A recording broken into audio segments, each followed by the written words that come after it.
Hello, Tamara Green here for Course in Miracles, lesson number 159. All right, let's open up these shoulders. So we're first going to kiss our fingertips on top of your shoulders, kiss our elbows up, and then kiss the shoulder blades on the way down. Really feel that stretch. 2, 3, 4, 5, 6, 7, 8, 9, 10, and reverse.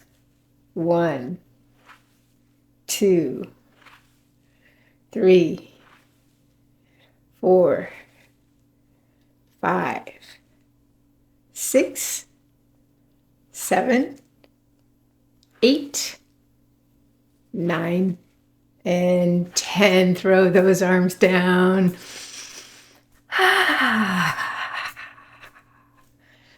Ooh, such a great way to release tension in the shoulders. All right, 159. I give the miracles I have received. No one can give what he has not received. To give a thing requires first you have it in your own possession. Here the laws of heaven and the world agree, but here they also separate. The world believes that to possess a thing, it must be kept. Salvation teaches otherwise. To give is how to recognize you have received. It is the proof that what you have is yours. You understand that you are healed when you give healing. You accept forgiveness as accomplished in yourself when you forgive. You recognize your brother as yourself, and thus do you perceive that you are whole. There is no miracle you cannot give, for all are given you. Receive them now by opening the storehouse of your mind where they are laid and giving them away. Christ's vision is a miracle. It comes from afar beyond itself, for it reflects eternal love and the rebirth of love which never dies, but has been kept obscure. Christ's vision pictures heaven, for it sees a world so like to heaven that what God created perfect can be mirrored there. The darkened glass the world presents can show but twisted images and broken parts. The real world pictures heaven's innocence. Christ's vision is the miracle in which all miracles are born. It is their source, remaining with each miracle you give and yet remaining yours. It is the bond by which the giver and the receiver are united in extension here on earth as they are one in heaven. Christ beholds no sin in anyone, and in his sight the sinless are as one. Their holiness was given by his Father and himself. Christ's vision is the bridge between the worlds, and in its power can you safely trust to carry you from this world into one made holy by forgiveness. Things which seem quite solid here are merely shadows there, transparent, faintly seen, at times forgot, and never able to obscure the light that shines beyond them. Holiness has been restored to vision, and the blind can see. This is the Holy Spirit's single gift, the treasure house to which you can appeal with perfect certainty for all the things that can contribute to your happiness. All are laid here already. All can be received but for the asking. Here the door is never locked, and no one is denied his least request or his most urgent need. There is no sickness not already healed, no luck unsatisfied, no need unmet within this golden treasury of Christ. Here does the world remember what was lost when it was made, for here it is repaired, made new again, but in a different light. What was to be the home of sin becomes the center of redemption and the hearth of mercy, where the suffering are healed and welcome. No one will be turned away from this new home where his salvation waits. No one is stranger to him. No one is stranger to him. No one asks for anything of him except the gift of his acceptance of his welcoming. Christ's vision is the holy ground in which the lilies of forgiveness set their roots. This is their home. They can be brought from here back to the world, but they can never grow in its unnourishing and shallow soil. They need the light and warmth and kindly care Christ's charity provides. They need the love with which he looks on them, and they become his messengers who give as they received.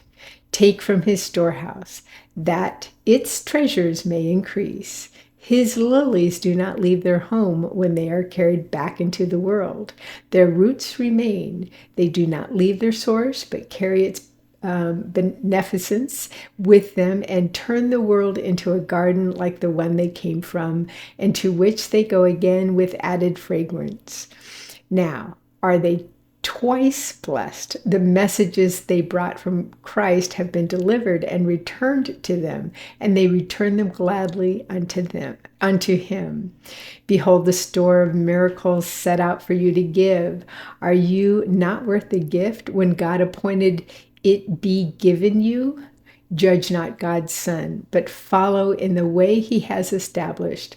Christ has dreamed the dream of a forgiven world. It is his gift from hopelessness to hope.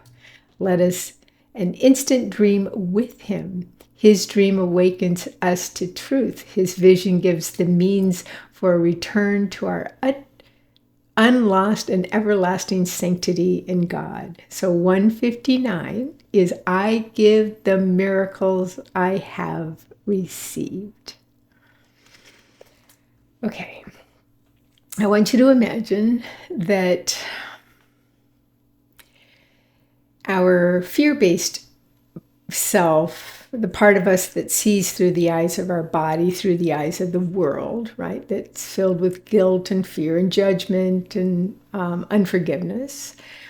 Just imagine it's like as you're walking down the street and you see a shadow of yourself, right? That shadow, if you try to move, let's say, you're walking and you see the shadow of your arm, you can't go to the shadow and move that arm. You have to go to the source, right, to move the arm, which then affects the shadow. So I want you to imagine that Christ's vision, the Christ mind is like the sun coming in and filling up the room with, or that side of the sidewalk where you're walking, with light. And in that light, the shadow disappears. The shadow is gone because you're so inspired by the light that is streaming in. It just feels so warm and so nourishing and so good. Well, this is what our gift that we actually have available to us 24/7, and we have ever since the moment we were born, and we have it to the moment that we die, and then of course we have plenty of it in our as we transition to another realm, right? But we just forget. We come here and we forget that who we are, and that we have this beautiful miracle of Christ, flooding of light and love, a storehouse of light and love, that we take in and then give to others. So just use that imagination of the light flooding in and clearing all your shadows, instantly forgiving, instantly releasing what ails you, so that you can then take that inspiration, right? Because it does give hope. It does give healing, sometimes instantaneously. It does. And then you're able to truly pass along that beautiful, inspiring story or vision to your brothers and your sisters. Okay. Enjoy the sunshine of Christ's vision today. And I look forward to seeing you tomorrow. Bye.